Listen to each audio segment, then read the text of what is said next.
If there are no other contributions, I invite the mover to respond, please. Thank you very much, Madam Speaker. Just the last sitting of the House, the Honorable Attorney General stood and he said that this administration will be bringing forward an aggressive legislative agenda. And he is absolutely correct, Madam Speaker. And we have always said that a policy and legislative agenda, good policy makes for good governance, and a great legislative agenda that takes into consideration the cultural norms, the environment in which we live, and its need for modernization is good practice. And while we were on the campaign trail, we made a number of promises, Madam Speaker.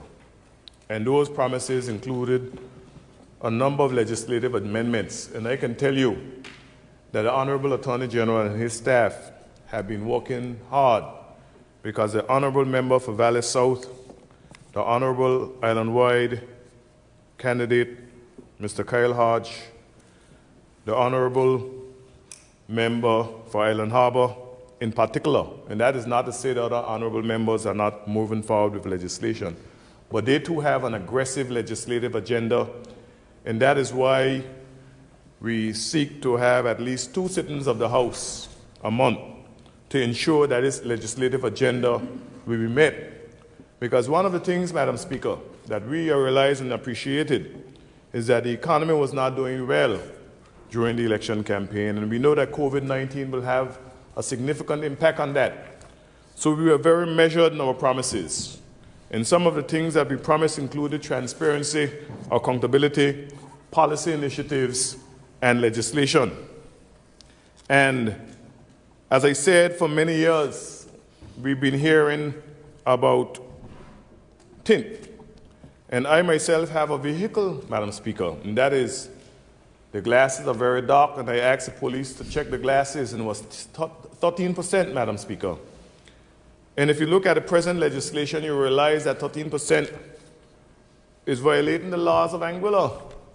But because it is factory, it is allowable, and my vehicle can traverse the roads of Anguilla.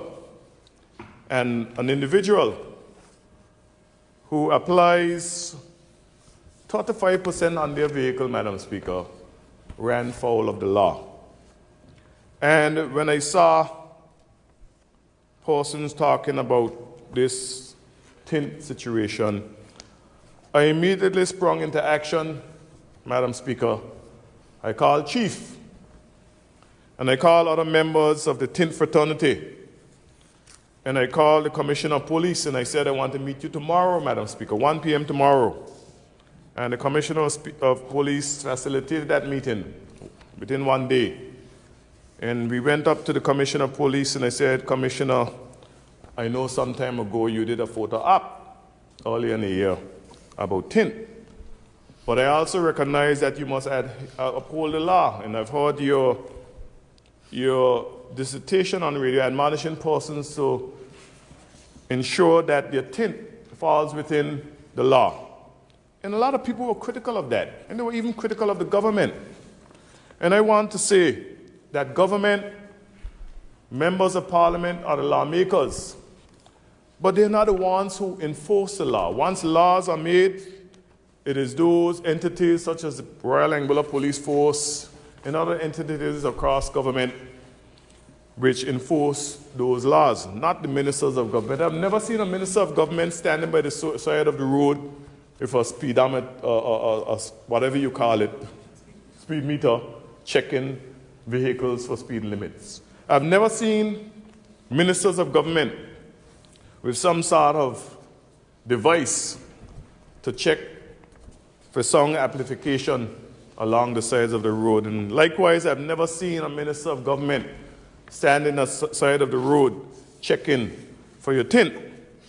So when government makes laws, and I want to say it was the former Anguilla United Front administration that imposed this TINT law that so many people have been critical of, including the legal fraternity.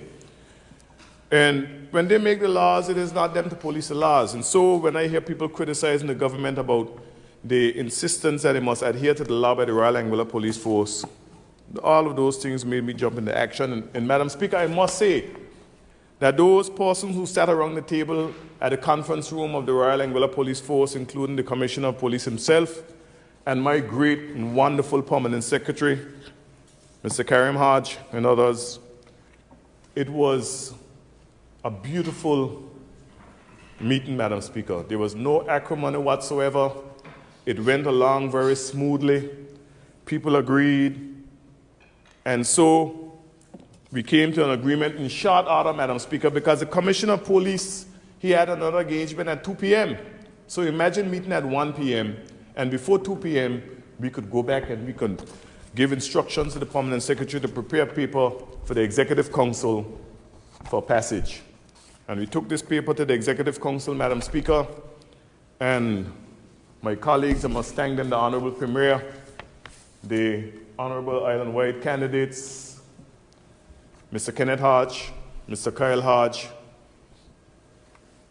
and Ms. Quincy Gomes-Marie, along with other members of the Executive Council, the Honorable Member for Valley South, and the Honorable Ministerial Assistant, who also sat in the Executive Council that day, gave full support, along with the Deputy Governor and the Attorney General, for this. And in short order, we were able to come to the House earlier this week, Madam Speaker, and lay before the House the first reading.